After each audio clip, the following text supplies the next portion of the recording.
Episode 39। राजकुमारी दीपिका। अरविंद को अब आकाश के ऐसे तीखी बातों से डर लगाने लगा था। उसने टोनी के बातों को भी नजरअंदाज कर दिया था। अरविंद को डर था कि कहीं आकाश अरविंद के प्लान के बारे में कॉलेज मैनेजमेंट को ना बता दे, नहीं तो अरविंद और मंगलम पर मुसीबत आ गया और बदनामी जो होती वो अलग।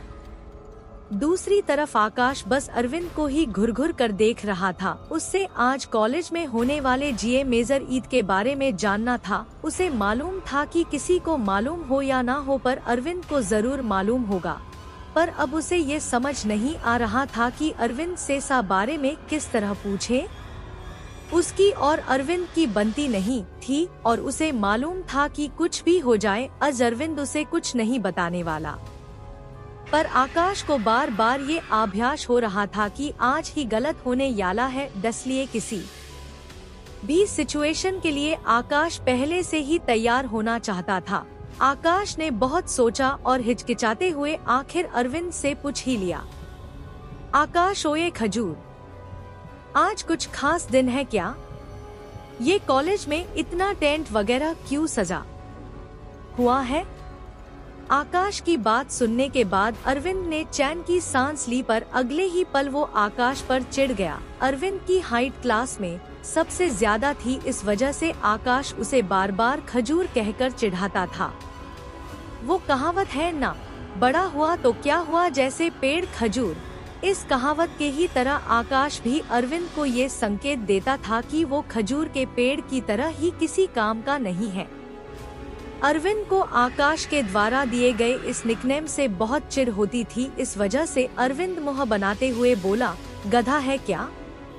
तुझे नहीं पता कि आज एनुअल एग्जाम है, फिर मुझसे क्यों पूछ रहा है?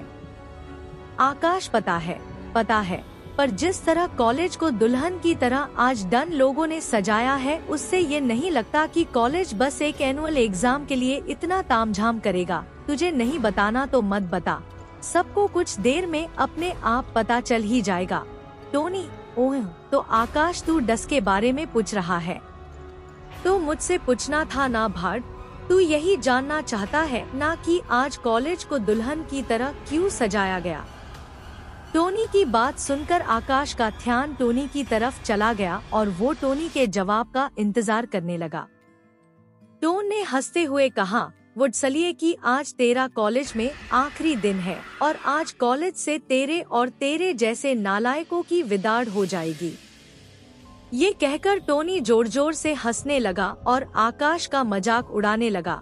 अब तक कुछ और स्टूडेंट्स भी प्रैक्टिस ग्राउंड में इकट्ठा हो गए थे और वो भी टोनी का जवाब सुनकर जोर जोर से हंसने लगे। आकाश के पीछे से आता हुए आदर्श गुस्से से बोला, टोनी, लगता है उस दिन की मार तू भूल गया और फिर से तुझे वही डोज देना पड़ेगा। आदर्श की बातें सुनकर टोनी भी घुर-घुर कर आदर्श को देखने लगा। वहीं मैं सोचूं कि ये आकाश यहाँ अकेला क्यों है, डस का चमचा दिखाड़ नहीं दे रहा। तुझे क्या लगता है कि मैं तुझसे डरता हूँ? अगर तू ये सोचता है तो डस गलतफहमी को जितनी जल्दी हो दूर कर लो, क्योंकि उस दिन तू बस तेरे लक की वजह से जीता था, पर बार बार तेरी वही ट्रिक काम नहीं आने वाली। आदर्श, तेरे लिए मुझे अपने किसी ट्रिक का इस्तेमाल करने की जरूरत भी नहीं है।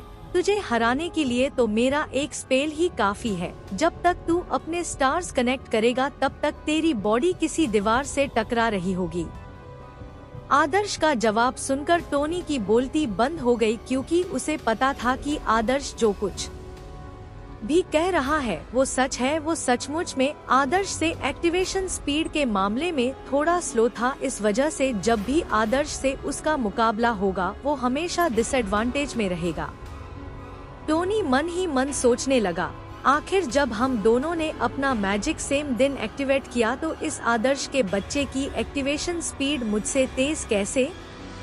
कहीं मिस अंबिका ने इस मामले में तो आदर्श की मदद नहीं की। आखिर साफ साफ दिखता है कि मिस अंबिका इस आकाश और आदर्श की पर क्लास में कुछ ज्यादा ही फोकस करती है। आखिर इस आकाश में ऐसा क्या है जो हर खूबसूरत लड़की का अटेंशन इस आकाश पर ही रहता है। बचपन में राजकुमारी दीपिका और अब मिस अंबिका। टोनी जितनी बार ये बात सोचता उतनी बार आकाश से उसे जलन होती और उतना ही आकाश और आदर्श पर उसे गुस्सा आता। उधर आकाश भी अरविंद से मुंह फेरते हुए अपनी जगह पर वापस जाने लगा। आकाश मन ही मन सोचने लगा, आखिर उससे बात करने की जरूरत क्या थी? मुझे पता था कि ये आमिर बाप की खजूर औलाद के मुंह से कुछ नहीं निकलने वाला। खामखा मैं उस पर अपना टाइम बर्बाद करने चला गया। आकाश को जाता देख अरविंद के मन में पता नहीं सुझा कि उसने बोला, आज हमारा एग्जाम को रिव्यू करने शहर के कुछ फेमस लोग आने वाले हैं जो हमारे परफॉर्मेंस को रिव्यू करेंगे और एग्जाम के दौरान ही बेहतर प्रदर्शन करने वाले स्टूडेंट्स को रैंकर क्लास में चुना जाएगा। अरविंद के 10 जवाब से आकाश एक पल के लिए तो चौंका गया, पर उसे अभी भी ये ला रहा था कि अरविंद कुछ ना कुछ उससे छिपा रहा है। पर खैर अरविंद ने उसके बात का कुछ तो जवाब दिया।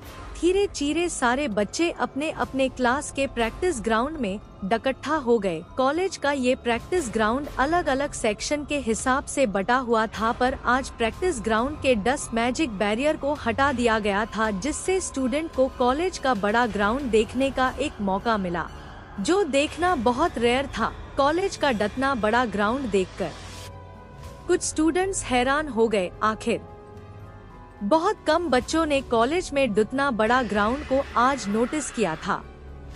वाओ, इतना बड़ा ग्राउंड! अगर कॉलेज में क्रिकेट खेलने के इजाजत होती तो इतने बड़े ग्राउंड में क्रिकेट या फिर फुटबॉल खेलने में मजा ही आ जाता। पर बहुत दुख की बात है कि कॉलेज इसके लिए तैयार ही नहीं होगा, एक स्टूडेंट ने अपने विचार व्यक्त करते हुए कहा। तभी उस स्टूडेंट के बगल में खड़े एक लड़की ने कहा, नामाकुल, यहाँ मुझे कॉलेज से निकाले जाने की चिंता है और तुम कॉलेज में क्रिकेट खेलने के सपने देख रहे हो। उस लड़के ने लड़की की बात का जवाब देते हुए कहा, टेंशन नॉट डार्लिंग, तुम चिंता मत करो। अगर कॉलेज से तुमको निकाल दिया गया तो मैं भी 10 कॉलेज को छोड़ दूंगा। जहाँ मेरी डार्लिंग जाएगी वहाँ तुम्हारा बाबू आ जाएगा। मैं तुम्हें कभी अकेला नहीं छोड़ूंगा। उस लड़के की बात सुनकर वो लड़की कुछ देर के लिए स्पीचलेस हो गई और गुस्से में बोली, नालायक, तुम्हारा कुछ नहीं होने वाला। मैं यहाँ इस बात से मैं मरी जा रही हूँ और तुम हो कि दांत निकाल दिया और हंस रहे हो। घर से निकालने के बाद न जाने के उम्मीद की थी, पर ऐसा कुछ नहीं हुआ। अपना मैजिक पेनल्टेड कर लिया है। लड़की की बात सुनकर मुंह लटका कर घबराते हुए कहा, पर स्लवीटी, हमारे उस प्यार के कस्मों का क्या हुआ जो हमने एक साथ लिया था? तुम इस तरह से मुझे अकेला कैसे छोड़ सकती हो? इस लड़के और लड़की की नोक झोंक चखुनकर आसपास के स्टूडेंट खिलखिलाकर हंसने लगे। तभी एक भारी आवाज ने कंटास के सारे बच्चों को शांत कर दिया। सैटरडेस, शांत हो जाओ सब लोग। जैसा कि तुम सबको मालूम है कि आज तुम सबक का एनुअल एग्जाम है, पर इस यार का एनुअल एग्जाम कुछ खास है। तुम्हारा एनुअल एग्जाम कॉलेज के टीचरों द्वारा आकलित तो किया टी जाएगा, साथ साथ तुम्हारे एनुअल एग्जाम को देखने शहर के कुछ जाने माने लोग ही आएंगे। इसलिए मैं ये उम्मीद करता हूँ कि तुम अच्छा परफॉर्मेंस करके अपने 2 मैजिक टैलेंट को शो करोगे। सेक्शन 7 के क्लास टीचर रोनी डिसरेजा सर ने सबसे कहा। डिसूजा सर ने मुस्कुराते हुए कहा, और हाँ, एक बात तो मैं भूल ही गया, तुम सब के लिए एक खुशखबरी भी है। जैसा कि तुम सब जानते ही हो कि अपने शहर की सबसे टैलेंटेड मैजिशियन, जिसके टैलेंट को देखकर इंपीरियल मैजिक यूनिवर्सिटी ने खुद आकर उन्हें अपने कॉलेज में सेलेक्ट किया, यानी कि अपने शहर बीजापुर की मशहूर जीनियस राजकुमारी दीपिका और शहर के मेयर जतिन शेखावत जी भी इस मैजिक एग्जाम को देखने अपने कॉलेज आने वाले हैं। इस वजह से तुम सब अपनी पूरी कोशिश करना।